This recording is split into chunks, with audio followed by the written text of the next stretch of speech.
Honestly, some of the things that MAGA say and they do just have me puzzled, thinking to myself, how is it that these guys have such a big following?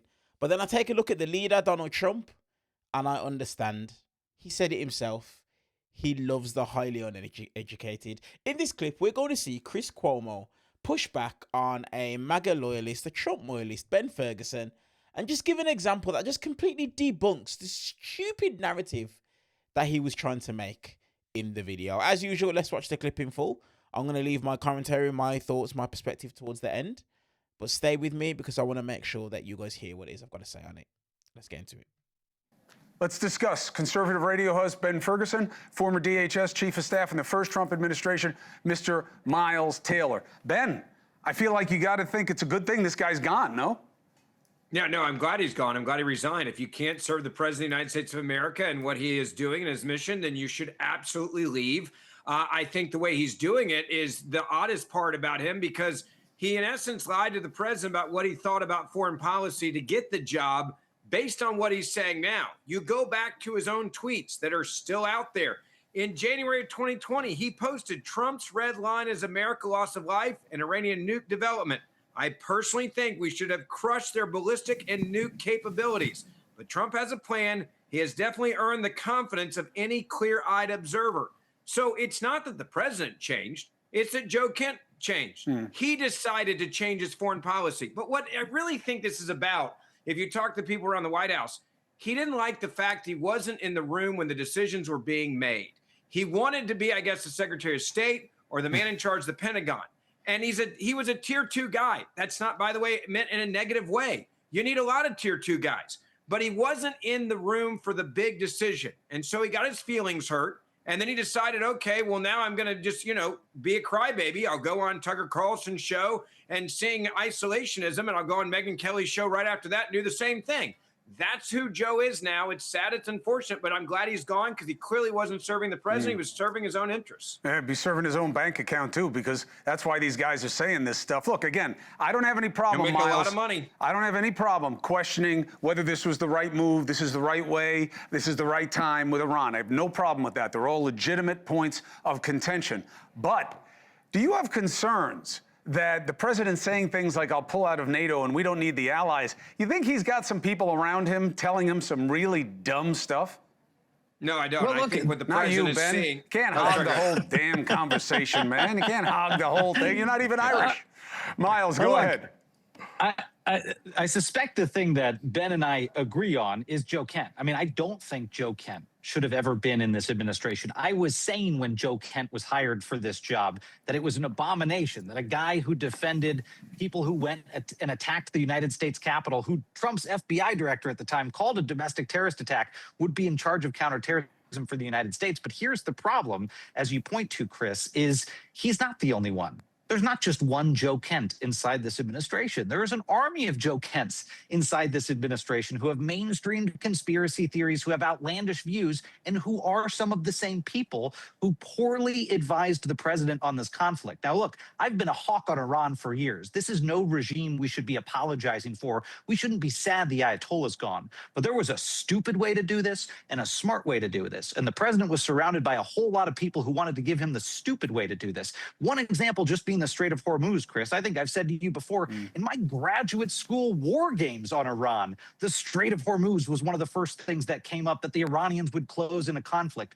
For some reason, that was not something the president seriously considered. Yeah, I don't think... You're making up crap. Sorry, like the president has talked about the Strait of Hormuz for like years. He talked about it in his first administration.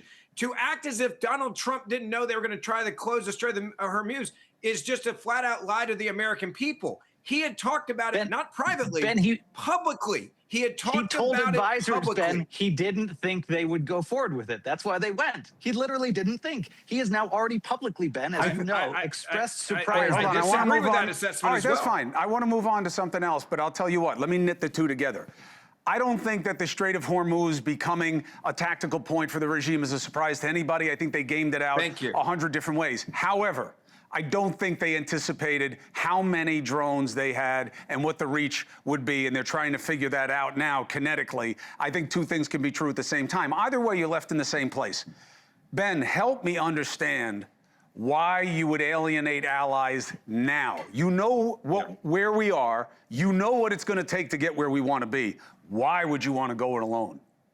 I don't think we've alienated allies. I think we are realizing that, unfortunately, we have a lot of allies right now that have really weak leaders, and they don't have the cojones to stand up to Iran. That's the reason why Iran got so close to a nuclear weapon. That's the reason why Iran has been able to sponsor so much terrorism around the world. Ben, you go and you punch a psycho in the face without telling me, okay? We all agree he's a psycho. You go punch him in the face without telling me. I have his cousins living in my house. You don't. And now you expect them to just jump in when you tariff them, you trash talk them, and now you have them with a situation where they may have to deal with crazy Islamists in their own country.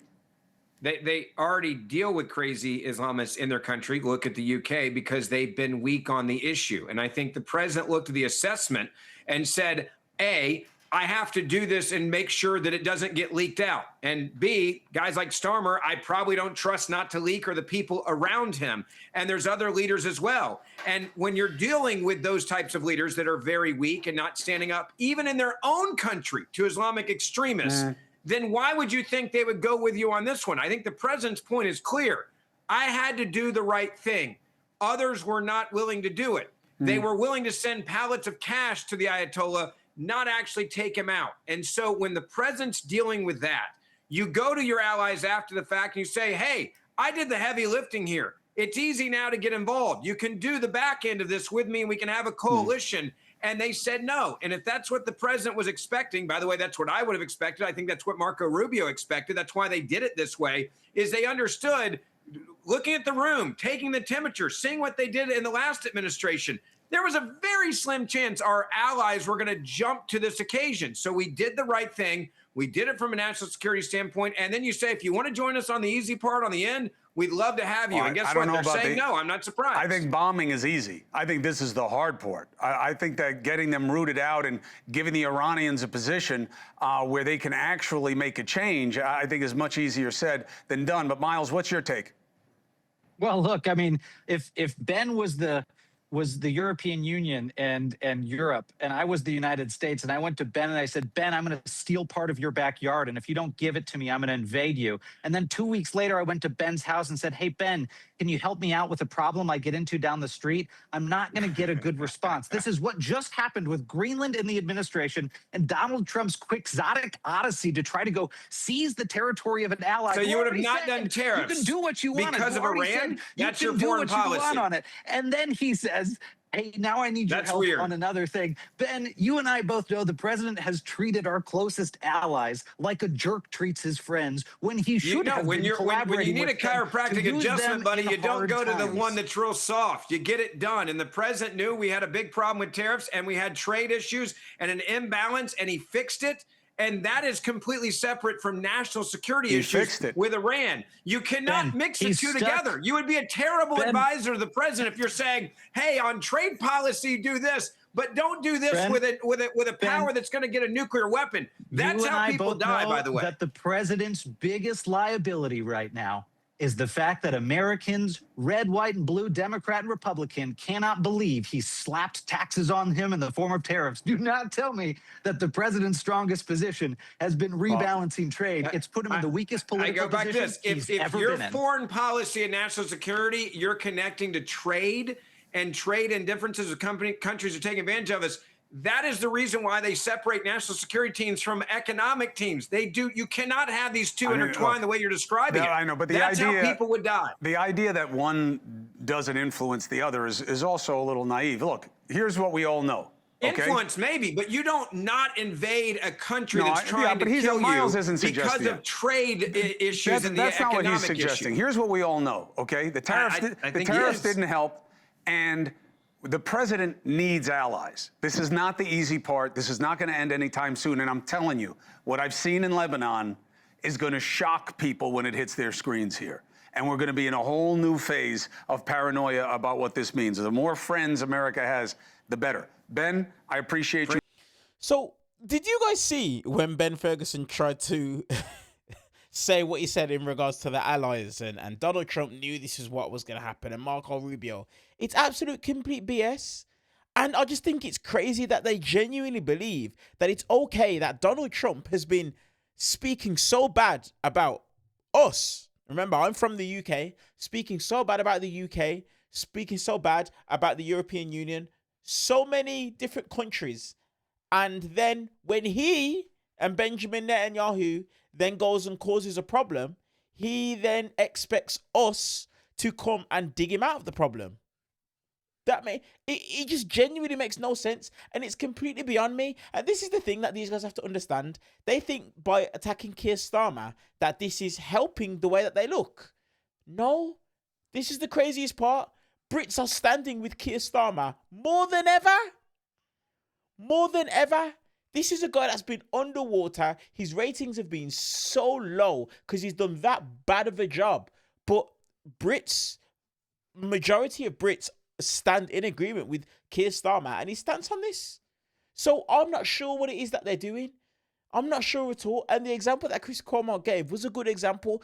You know, the comment about crazy Islamists in our country is absolutely insane. And that's not the case. It's just the propaganda, once again, started from Donald Trump. But that's actually not the case here. But it's just embarrassing. It's embarrassing that he tried to give that example. And then the example that Chris Cuomo gave was 100% true. You can't abuse somebody and then turn around and say, oh, they didn't step up. Well, why would they step up and help you? Number one, you started the conflict. And then number two, you was just talking about how you wanted to take away one of your allies' land from them. And you was floating the idea of using military force to do it as well.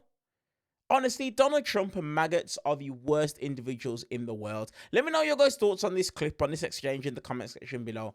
And while you guys are down there, do me a favor, hit the thumbs up button and hit the subscribe button as well. I'll see you guys in the next clip. Mental.